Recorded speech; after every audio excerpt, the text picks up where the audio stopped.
neurología es choque hipovolémico.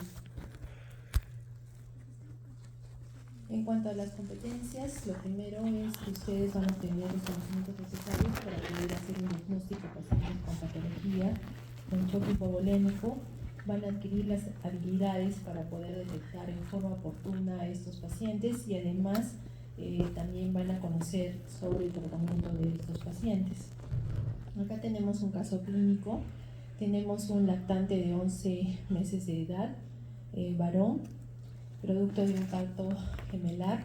No hay antecedentes familiares de importancia, los padres son analfabetos. Este pacientito vive en una zona rural, presentó un cuadro de 3 días de evolución con fiebre, pérdida del apetito, deposiciones líquidas abundantes, incluso con sangre. Se le agrega un poco de tendencia al sueño y palidez. Al momento del examen no se constató que él que estuviera orinando 12 horas no había orinado. Peso al ingreso 9 kilos, talla 74 centímetros, una temperatura axilar al ingreso de 36 grados. Sus mucosas orales estaban secas, el tono ocular estaba disminuido, el signo del pliegue era positivo, una frecuencia cardíaca de 170 por minuto, una frecuencia respiratoria de 50 por minuto, su presión arterial estaba en 80-50, sus pulsos estaban débiles, el IN capilar era en 3 segundos y el abdomen estaba distendido con sus ruidos hidroaéreos presentes aumentados en frecuencia. Además, el sensorio estaba alterado. Se le colocó al momento del ingreso al hospital una sonda vesical y la diuresis fue negativa. Entonces, ¿cuál sería el diagnóstico de este paciente? Un shock cardiogénico, un shock hipovolémico no hemorrágico, un shock séptico, un shock distributivo o un shock obstructivo. Entonces, ¿cómo vamos a definir el shock hipovolémico? El shock en general se define porque está caracterizado porque hay una perfusión tisular inadecuada, debido a una disminución intravascular, y esta disminución intravascular va a ser como resultado de una pérdida de líquidos o una ingesta adecuada de líquidos. Como hemos visto, al menos en pediatría, tenemos 5 formas de shock, shock séptico, hipovolémico, distributivo, pero el shock hipovolémico es la forma más común que ocurre en los niños.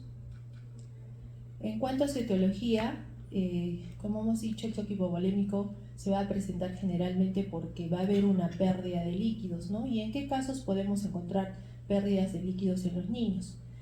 Puede ser por causas de diarrea o vómitos, generalmente en las infecciones diarreicas agudas. Puede haber también pérdida de líquido en el caso de las hemorragias, cuando un niño ha sufrido de un accidente o de un trauma. En el caso de los niños también con diriosis osmótica por hipoglicemia también van a perder líquidos. Cuando existe también una fuga capilar, en el caso específicamente de los niños que presentan sepsis, pancreatitis, intususcepción o apendicitis, sufren de esta fuga capilar. O también cuando un niño va a tener una ingesta adecuada de líquidos, Esto debido a que debemos de considerar que los niños, al menos los niños pequeños, en cuanto a su alimentación y a la ingesta de líquidos, van a depender mucho de un adulto. Y si el adulto no le da una cantidad adecuada, van a tener una pérdida, no van a tener una ingesta suficiente de líquidos. Y también los niños pueden perder líquidos por pérdidas insensibles, ya sea por fiebre o quemaduras. En cuanto a esta etiología, lo que más se presenta en los niños son las enfermedades diarreicas agudas, Y esto es la principal causa de shock hipovolémico en los niños, sobre todo en los países en vías de desarrollo, Porque ellos no cuentan de repente con adecuado saneamiento ambiental, no cuentan con agua segura, entonces es muy probable que los niños presenten diarreas y vómitos. También se puede presentar, Otra causa frecuente son las hemorragias, que también se presentan en los niños porque ellos sufren, bastante de accidentes o de repente accidentes de tránsito, Se caen, se golpean. En cuanto a la fisiopatología, lo que primero que va a ocurrir es que va a haber un volumen intravascular, va a ser insuficiente para mantener la perfusión tisular. Esto va a ocurrir generalmente porque van a perder, van a perder líquidos los niños. Generalmente, ¿en qué caso va a ver una pérdida intravascular, como en el caso de las hemorragias, una pérdida intravascular o extravascular, como en el caso de las quemaduras, o puede haber una pérdida netamente extravascular, como en el caso de las diarreas, ¿no? Que es lo más frecuente que ocurre en los niños. Luego de esto va a haber un mecanismo de compensación. ¿Y qué es lo que va a ocurrir? Que va a haber una estimulación de la sed y los riñones van a tratar de conservar parte de los líquidos. Cuando estos mecanismos compensatorios ya se agotan, entonces ahí va a haber la perfusión se va a ver comprometida y se van a activar estos tres mecanismos, ¿no? ¿Qué va a ocurrir primero? Va a ver que el paciente va a presentar taquicardia con aumento del gasto cardíaco, después va a haber un aumento de la resistencia vascular sistémica, y eso va a ocasionar que va a haber una redistribución del flujo sanguíneo desde las estructuras periféricas. ¿Desde dónde va a haber esta redistribución? Desde la piel, desde el músculo, desde los riñones, y esta redistribución va a ser a los órganos importantes, hacia el corazón y hacia el sistema nervioso central. Y por último, el último mecanismo compensatorio que vamos a tener, que va a haber un aumento de contractibilidad cardíaca, y es para mantener, ¿no?, el volumen sistólico, aumentando el vaciamiento ventricular. Generalmente el último mecanismo, o lo último que puede ocurrir en el niño va a ser que él, como síntoma que va a presentar al final, va a ser hipotensión, ¿no? Generalmente esta hipotensión se va a presentar, ¿no?, por así decirlo, poco tiempo antes de que el niño pueda fallecer, porque la hipotensión es un signo inminente de que el niño que su vida está comprometido, porque está a poco tiempo de que pueda presentarse una falla cardíaca. En cuanto a la clasificación del choque hipovolémico, vamos a tener que se clasifican en dos, ¿no? Choque hipovolémico por pérdidas no hemorrágicas y choque hipovolémico por pérdidas hemorrágicas. En cuanto a la clasificación del choque hipovolémico por pérdidas no hemorrágicas, se clasifican en tres, ¿no?, que pueden ser leves, moderadas o severas. Las leves las vamos a considerar cuando el niño ha perdido entre el 3 al 5% de su peso, ¿no?, o las moderadas cuando ha perdido del 6 al 9% de su peso, y las severas cuando ha perdido más del 10%. Pero en algunas ocasiones es muy difícil tener el peso anterior del niño antes de que ingrese con nosotros a emergencia, ¿no? Es bien difícil. Sí vamos a tener el peso en el momento de que ha ingresado, pero muchas veces no vamos a tener el peso anterior. Por eso es que debemos de tener en consideración estas características para poder hacer esta clasificación de leve, moderado, severo, ¿no? En el caso, por ejemplo, de un choque hipovolémico no hemorrágico leve, el caso del pulso, la presión sistólica, la frecuencia respiratoria van a estar normales, ¿no? Las mucosas orales van a estar levemente secas, la fontanela, el tono ocular van a estar normales, el niño va a llorar con lágrimas, ¿no? La temperatura de la piel del niño va a estar normal y el volumen urinario puede estar normal o ligeramente disminuido.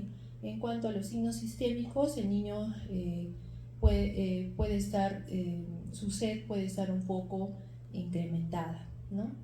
En el caso del choque hipovolémico no hemorrágico moderado, en cuanto a las características o los signos que podemos encontrar, es que el pulso va a estar rápido, no va a tener una taquicardia, la presión sistólica puede estar normal o baja, la frecuencia respiratoria puede estar profunda o incrementada, las mucosas orales van a estar secas, la fontanela anterior va a estar deprimida, el tono ocular va a estar disminuido, el niño de repente va a tener una disminución de las lágrimas, la temperatura de la piel va a estar fría y el volumen urinario va a estar marcadamente reducido. Y en cuanto a los signos sistémicos, podemos encontrar que el niño lo vamos a encontrar irritable. En cuanto al choque hipovolémico no hemorrágico severo, en este caso, en cuanto al pulso, vamos a tener que el niño puede estar con taquicardia o incluso puede estar ausente, ¿no? La presión sistólica va a estar disminuida, la frecuencia respiratoria puede tener taquimia o puede estar profunda, las mucosas orales van a estar muy secas, el tono ocular va a estar marcadamente disminuido, la fontanela va a estar marcadamente deprimida, el tono ocular va a estar con hipotonía ocular, va a llorar sin lágrimas, ¿no? En cuanto a la piel puede estar fría o incluso con acrocianosis, y en cuanto al volumen urinario podemos ver que el niño puede estar en anuria, y en los signos sistémicos el niño puede estar letárgico o incluso en coma. Y la otra clasificación que tenemos es el shock hipovolémico con pérdidas hemorrágicas, ¿no? En este caso se va a clasificar en 4 clases, ¿no? Clase 1, clase 2, clase 3 y clase 4. Y en el caso de la clase 1 vamos a tener que la pérdida de volumen urinario va a ser menos del 15%, en la clase 2 del 15 al 30%, en la clase 3 del 30 al 40% y en la clase 4 va a haber una pérdida sanguínea del mayor del 40%. En cuanto al pulso, en la clase 1 vamos a tener que estar normal, en la clase 2 va a estar con leve taquicardia, en la clase 3 una taquicardia moderada y en la clase 4 va a tener una taquicardia severa. En cuanto a la presión arterial, en la clase 1 la presión puede estar normal o incluso incrementada, en la clase 2 puede ser normal o disminuida la presión arterial, en la clase 3 va a estar disminuida la presión arterial y en la clase 4 también va a estar disminuida. En cuanto al llene capilar, en la clase 1 va a estar normal, en la clase 2, 3 y 4 ya va a haber, ¿no? El llene capilar va a ser mayor de 2 segundos. En cuanto a la frecuencia respiratoria, en la clase 1 va a estar normal, en la clase 2 va a haber una taquimia leve, en la clase 3 una taquimia moderada y en la clase 4 una taquimia severa. En cuanto al volumen urinario, en la clase 1 vamos a tener que el niño va a orinar de 1 a 2 mililitros por kilo por hora, en la clase 2 de 0.5 a 1 mililitro por kilo por hora, en la clase 3 de 0.25 a 0.5 mililitros por kilo por hora y en la clase 4 va a estar en anuria. En cuanto al estado de conciencia, en la clase 1 puede estar ansioso, en la clase 2 va a estar moderadamente ansioso, en la clase 3 va a estar ansioso o incluso confundido y en la clase 4 puede estar confundido o letárgico. En cuanto a la reposición de los líquidos, en la clase 1 y en la clase 2 la reposición de los líquidos como tratamiento va a ser con cristaloides y en la clase 3 y en la clase 4 la reposición de los líquidos va a ser tanto con cristaloides como con transfusiones sanguíneas. En cuanto a la evaluación, como estamos viendo que el shock hipovolémico es una entidad peligrosa, que incluso la vida del niño corre peligro, la evaluación inicial debe ser rápida, ¿no? Para que nosotros podamos distinguir si es que estamos frente a un shock hipovolémico hemorrágico o un shock hipovolémico no hemorrágico. En el caso de un shock hipovolémico hemorrágico, lo que tenemos que hacer es evaluar si las lesiones requieren estabilización, ¿no? Y en este caso debemos inmovilizar la columna cervical o incluso hacer una toracostomía, ¿no? Y en el caso del shock hipovolémico no hemorrágico, vamos a tener que el niño va a presentar, ¿no? Puede estar presentando vómitos, diarrea, diuresis osmótica, pérdida de líquidos por un tercer espacio. En cuanto al examen físico, lo primero que debemos examinar, ¿no? Son los signos de disminución de la perfusión cerebral y además debemos de examinar también los signos de perfusión periférica deficiente, ¿no? En el caso de los signos de disminución de perfusión cerebral, al niño lo vamos a encontrar, ¿no? Que puede estar apático, con disminución de la capacidad de respuesta a intervenciones dolorosas. Y para evaluar los signos de perfusión periférica debemos evaluar los puntos distales, los cuales en esta patología van a estar disminuidos o incluso ausentes. Además, las extremidades van a estar frías y el llene capilar va a estar prolongado. En el examen físico también debemos de evaluar estas 5 cosas, ¿no? Si tenemos un niño, por ejemplo, que está en el examen físico, está hipotenso, y este niño tiene como antecedentes de que probablemente ha sufrido un trauma, entonces probablemente este niño está presentando un choque hemorrágico, ¿no? A consecuencia de la hemorragia está presentando una hipotensión. Entonces en estos niños debemos evaluar rápidamente algunas de las fuentes de sangrado. Si es que el niño al examen nosotros lo encontramos con una distensión o masa abdominal, entonces en estos niños debemos sospechar que pueden estar cursando con estas patologías, ¿no? Con una obstrucción intestinal, una perforación o una peritonitis. Si el niño en el examen físico está con una deshidratación hipertónica, entonces debemos sospechar que este niño está cursando con una gastroenteritis, probablemente por rotavirus, porque son las que más deshidratación producen, una diabetes insípida renal o nefrogénica. Y también debemos identificar en el examen físico en estos niños rápidamente pérdidas continuas, ¿no? Si es que está con vómitos persistentes, si es que tiene diarrea o algún sangrado activo. Y también debemos evaluar en el examen físico los niños con quemaduras de moderadas a graves, ya que estos niños tienen un mayor riesgo de hipovolemia debido a las pérdidas insensibles que pueden presentar estos niños con quemaduras. En cuanto a los análisis de laboratorio que nosotros debemos de solicitar en estos niños, los análisis de laboratorio para el choque hipovolémico no hemorrágico, debemos de solicitar glucosa, ¿no? Una glicemia. Para en el caso, por ejemplo, de las gastroenteritis, vamos a tener que el niño va a presentar una hipoglicemia, ¿no? En el caso de los niños que han sufrido de traumatismo o quemaduras, estos pueden presentar una hiperglicemia. Además, debemos de pedir electrolitos, ¿no? Y vamos a encontrar anomalías en los niveles hídricos tanto de sodio y potasio. Para evaluar la función renal debemos de pedir creatinina sérica y además debemos hacer un control estricto de la diuresis. También debemos de solicitar ácido láctico porque el ácido láctico nos va a permitir evaluar rápidamente la hipotensión en los niños. Generalmente un ácido láctico menor de 2 miliosmoles por litro o de 18 miligramos por decilitro nos va a indicar que el niño está cursando con una hipoperfusión. Y cuando estos valores se duplican a un lactato, cuando encontramos un lactato mayor de 4 milimoles por litro o de 36 miligramos por decilitro, estamos de repente frente a un riesgo de muerte en el niño.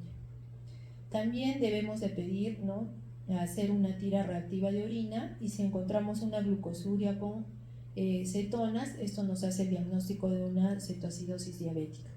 Otros análisis de laboratorio que deberíamos de pedir son enzimas hepáticas, ¿no? TGO, TGP, albúmina, proteínas y también estudios de coagulación. Los exámenes de laboratorio que debemos de pedir en un shock hipovolémico hemorrágico son hematocrito, estudios de coagulación, ¿no? Y en los estudios de coagulación debemos de pedir recuentos de plaqueta, tiempo de protomina, INR y fibrinógeno. Además debemos de pedir grupo sanguíneo y factor RH y gases en sangre, ¿no? Es muy importante pedir, sobre todo en el caso del choque hipovolémico hemorrágico, grupo sanguíneo y factor RH, porque de repente en algún momento este niño podría necesitar una transfusión sanguínea. Otros estudios que podríamos solicitar son una radiografía de tórax, ¿no? En este caso nos va a permitir, ¿no?, de repente hacer el diagnóstico de una hemorragia intratorácica. De repente el niño podría estar cursando con un neumotórax y nos podría ayudar, ¿no?, a hacer el diagnóstico, un neumotórax de tensión o un derrame pericárdico. También deberíamos de pedir ecografías, ¿no?, sobre todo en aquellos niños que hayan tenido antecedentes de traumatismo, y tomografía también en aquellos niños con antecedente de traumatismo, ¿no? En el caso de la tomografía, para poder detectar de repente si es que hay en un niñito que ha sufrido de un traumatismo o de repente de un accidente de tránsito, nos podría ayudar de repente a ver si es que hay sangrado en hígado, o sangrado en riñones o sangrado de víscera hueca, ¿no? En cuanto al tratamiento, es muy importante considerar que esta es una emergencia y que el tratamiento oportuno, rápido, nos va a permitir salvar la vida del niño, ¿no? En este caso lo que debemos de evaluar siempre es la vía aérea y la respiración, hacer un control de la hemorragia rápido, tener accesos vasculares, ¿no? Para poder hacer la reanimación con líquidos, y también debemos de corregir las anomalías de glucosa y al final hacer un manejo continuo. En cuanto a la vía aérea, ¿no? En el shock hipovolémico hemorrágico debido a traumatismo cerrado, de recordar siempre que en estos casos debemos de colocar un collarín cervical rígido e inmovilización espinal, ¿no? También debemos administrar en estos niños oxígeno suplementario con una concentración del 100%. Y cuando estemos frente a un niño que tiene compromiso de las vías respiratorias o insuficiencia respiratoria inminente, debemos hacer una intubación temprana para poder salvarle la vida. ¿Cómo vamos a controlar la hemorragia en los niños? ¿No? Lo primero que debemos hacer si tenemos un niño que está sangrando, debemos hacer una presión manual, ¿no? Una hemorragia externa significativa requiere una presión manual directa. Muchas veces simplemente con esta presión manual controlamos el sangrado, pero en muchas ocasiones este sangrado continúa, ¿no? Entonces, ¿qué debemos hacer cuando a pesar de la compresión manual no cede el sangrado? Entonces debemos hacer una compresión de 2 puntos de presión, ¿no? Esto en estos pacientes cuyo sangrado no disminuye, como hemos dicho, la presión directa, o que tiene de repente un cuerpo extraño, ¿no? En la zona de la herida. Entonces, ¿qué debemos hacer? Compresión de puntos de presión. ¿Eso qué quiere decir? Compresión en el punto de presión vascular más cercano a la zona de sangrado, ¿no? Cuando ya no se puede controlar el sangrado ni con la presión manual ni con la compresión a puntos de presión, entonces ahí debemos aplicar un torniquete de presión arterial o un torniquete de drenaje de Penrose, ¿no? En el caso de que tuviéramos de repente heridas, ¿no? O por ejemplo si tuviéramos una laceración grande en el cuero cabelludo, entonces debemos de hacer suturas en forma de 8 o colocación de grapas quirúrgicas o grapas en el cuero cabelludo, o incluso podríamos utilizar un torniquete de drenaje de Penrose circunferencial. Cuando estamos con un niño que presenta fractura, ¿no? De huesos largos, lo que debemos de hacer es colocar férulas en las fracturas, y estas férulas muchas veces nos pueden proporcionar también hemostasia. Cuando tenemos un niño con una fractura de pelvis, lo que debemos hacer es colocar un dispositivo de estabilización pélvica sobre el trocante mayor. Y los dispositivos de fijación externa, estos generalmente se colocan en sala de operaciones. Debemos de tener, ¿no? Para el tratamiento, para colocar líquidos en forma rápida, debemos de tener accesos vasculares. Generalmente debemos de colocar 2 catéteres intravenosos periféricos. Para el caso de los niños recién nacidos y lactantes, el catéter el calibre de estos catéteres deben ser el número 22 o 24. Y para los niños ya mayores, el calibre de estos catéteres debe ser del número de 18 o 20. Siempre debemos de colocar 2 catéteres. En el caso de que tuviéramos de repente un niño con choque hipovolémico ya severo, es muy difícil de realizar, ¿no? La colocación de catéteres. En estos casos debemos de realizar una canulación intraósea y por ahí colocar los líquidos. Es muy importante realizar una reanimación con líquidos en forma enérgica. Esto probablemente es lo que va a salvar la vida de los niños. Pero en esta parte tenemos dos casos, ¿no? Podríamos tener un niño con choque hipovolémico con hipotensión o un niño con choque hipovolémico compensado, ¿no? Que no tiene hipotensión. En el caso de que tuviéramos un niño con choque hipovolémico con hipotensión, debemos de administrar bolos de cristaloides isotónicos, ya sea con solución salina normal o con solución de lactato de Ringer a una dosis de 20 mililitros por kilo. Y la infusión debe ser en 5 a 10 minutos, ¿no? Si es que no hubo una mejoría con la infusión de estos líquidos, incluso podemos colocarlo hasta 3 veces esta infusión, este bolo, ¿no?, de líquidos. Y además debemos de considerar que es posible que estos niños requieran transfusiones sanguíneas, sobre todo en aquellos niños que tienen un choque hipovolémico por hemorragia.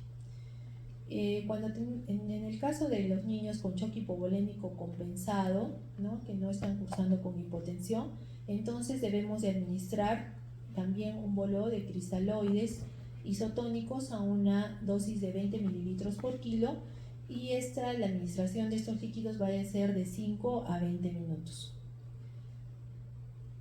Durante la administración de estos líquidos, ¿cómo sabemos que nuestra administración de líquidos está yendo bien o esta administración está mejorando la salud de los niños? Debemos de evaluar estos 5 puntos, ¿no? Si es que el niño, ¿no?, ¿cómo sé que está yendo bien con esta administración de líquidos? Porque el niño va a estar con un estado de conciencia normal, ¿no?, va a estar despierto. La calidad de los pulsos, tanto centrales y periféricos, van a ser adecuados. La perfusión cutánea o el DN capilar va a ser menor de 2 segundos. La producción de orina va a comenzar a mejorar y va a ser mayor o igual a 1 mililitro por kilo por hora. Y también la presión arterial sistólica va a estar por encima de al menos del 5º percentil para la edad. ¿Esto qué quiere decir? Que en los niñitos menores de 1 mes la presión sistólica va a ser de 60 milímetros de mercurio. En los niñitos de 1 mes a 10 años la presión sistólica va a ser por encima de esta fórmula, ¿no?, de 70 milímetros de mercurio más 2 por la edad en años. Y la presión en los niñitos de más de 10 años va a estar por encima, la presión sistólica por encima de los 90 milímetros de mercurio. Entonces, cuando evaluamos y vemos que todos estos acápites están normales, entonces podemos decir que nuestra reanimación con líquidos es la adecuada.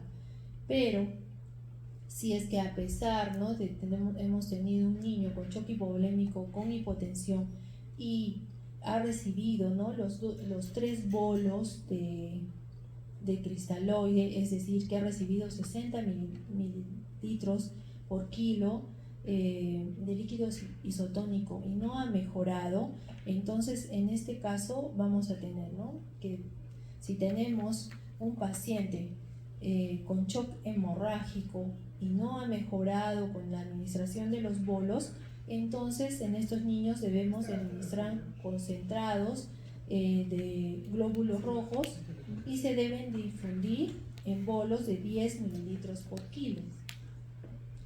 Si es que tenemos un niñito, ¿no?, con choque hipovolémico no hemorrágico y le hemos administrado los 3 bolos de líquido isotónico, entonces la cantidad de pérdida de líquidos de repente no ha sido subestimada, ¿no? Hemos de repente calculado mal los líquidos y como suele ocurrir de repente en las lesiones por quemaduras, que en este caso necesitan más aporte de líquidos.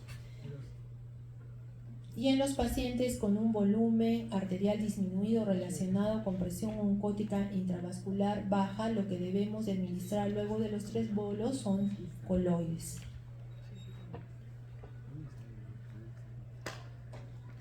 También debemos de corregir, como hemos dicho, las anomalías de la glucosa, ¿no?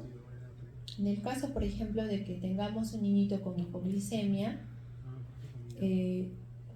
y este niño no pueda recibir, ¿no?, de repente tratamiento, una ingesta oral, entonces en estos casos debemos de corregir la hipoglicemia mediante una infusión intravenosa de dextrosa. En los casos de que tengamos niños con hipoglicemia por estrés, generalmente el tratamiento de la afección subyacente suele ser suficiente, ¿no?, para poder corregir la hiperglicemia. Y por último, ¿no?, luego de haber administrado los líquidos, tenemos que hacer un manejo continuo del choque hipovolémico. En el caso del choque hipovolémico hemorrágico, se debe identificar, ¿no?, y controlar la fuente de sangrado, porque si sigue sangrando, el niño va a seguir continuando con la patología. Y en el caso del shock hipovolémico no hemorrágico, La causa debe identificarse rápidamente y tratarse, ¿no? Se debe administrar una fluidoterapia continua, consistente generalmente en la reposición del déficit y las pérdidas continuas y la administración de las necesidades de mantenimiento. Si tenemos un niño, ¿no?, con shock hipovolémico no hemorrágico y es normonatrémico, debemos administrar solución salina isotónica. Si es que es un niño con shock hipovolémico no hemorrágico y con hiponatremia leve o moderada, debe tratarse con solución salina isotónica. Los niños con hiponatremia grave se recomienda la corrección del sodio sérico a una tasa de alrededor de 0.5 milequivalentes por litro por hora.